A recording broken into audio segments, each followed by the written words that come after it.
This video is about nouns. I guess most of you watching this video probably know the basic concepts about nouns.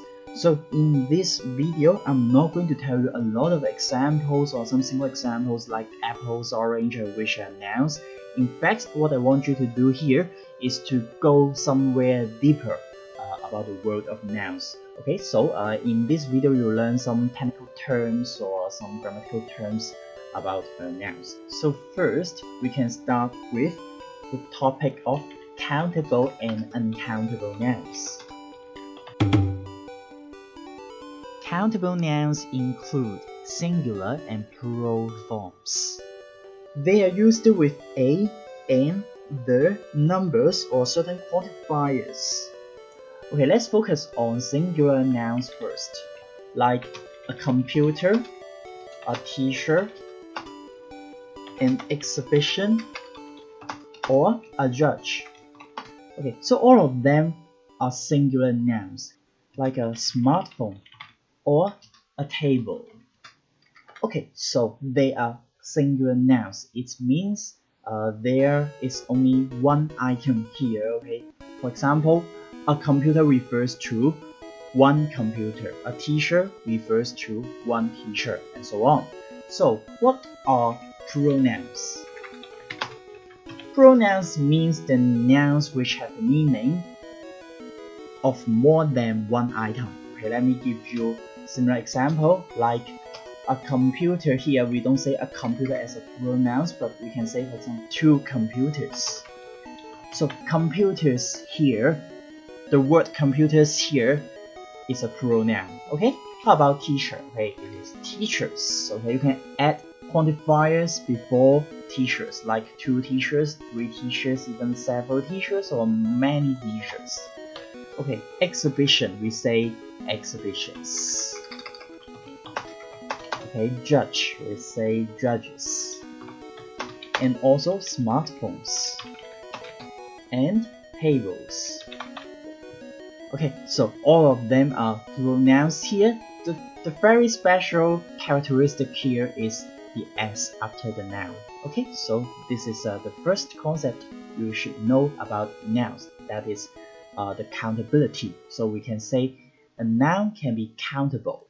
So at the same time, a noun can also be uncountable. So we call them as uncountable nouns. So if I ask you, do you know any examples of uncountable nouns? I guess that you may come up with your answers very easily. For example, you may think about water immediately, or homework, okay, something that you may dislike, or rice. Okay, here are some reasons for uncountable nouns to be uncountable.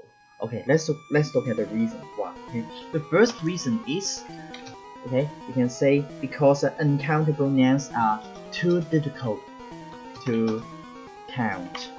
Okay, can you think about some examples, like rice? Okay, can you count your the rice at your home? Okay, I think it is very difficult. And sand, okay, sand on the beach, or sugar. Okay, so all of them are very difficult to count. Okay, let's look at the second reason why uncountable nouns are uncountable. Okay, because some nouns are just, or something, they are just inseparable.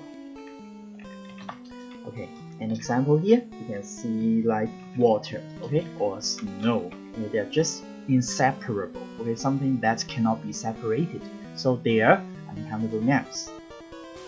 The third reason is the uncountable nouns are of the same kind.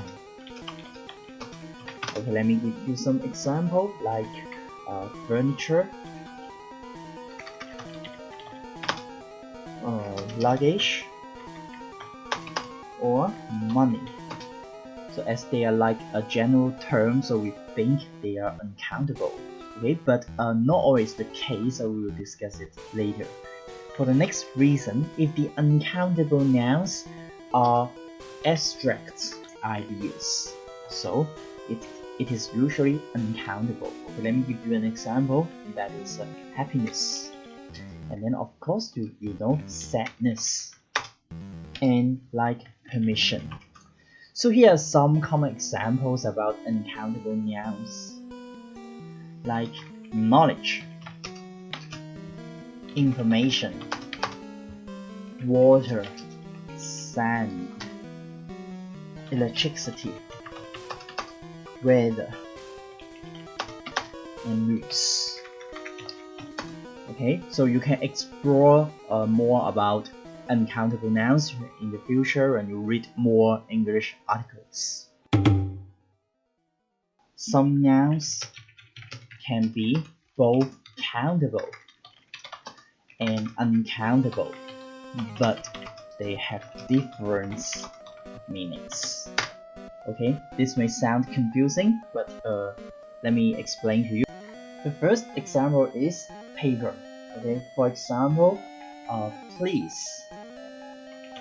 buy a paper for me.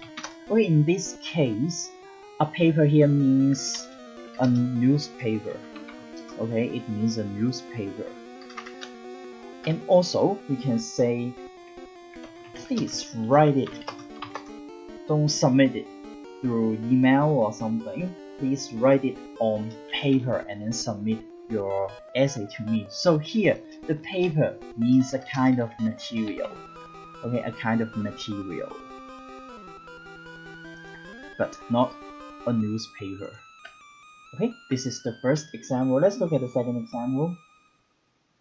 They went for a walk in the woods. Okay, so here the woods means forest.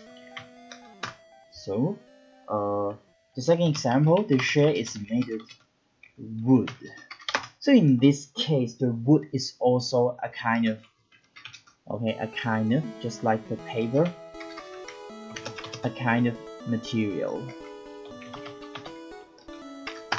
The next one, that is, she had an interesting experience when she was in India.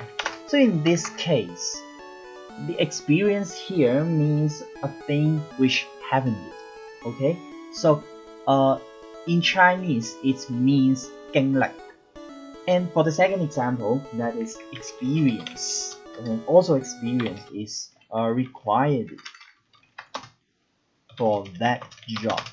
So here, work experience, as you know, it refers to work experience. So it does not mean a thing which happened. Instead, it means like your background knowledge, your previous experience, your previous knowledge. So here, experience means previous knowledge or your background knowledge. In Chinese, it means 經驗. Okay, so here let me give you a conclusion. Nouns can be distinguished into countable and uncountable. Then uncountable noun can also be distinguished into a singular noun and plural noun. Okay, in Chinese we usually say 单数 and 众数. To indicate a noun is countable, we usually add a, an, or the, or some quantifiers to show it is countable, like 2 papers or 2 computers. But for uncountable nouns, we should never put a, an before the noun, and also we should never add s after the uncountable nouns.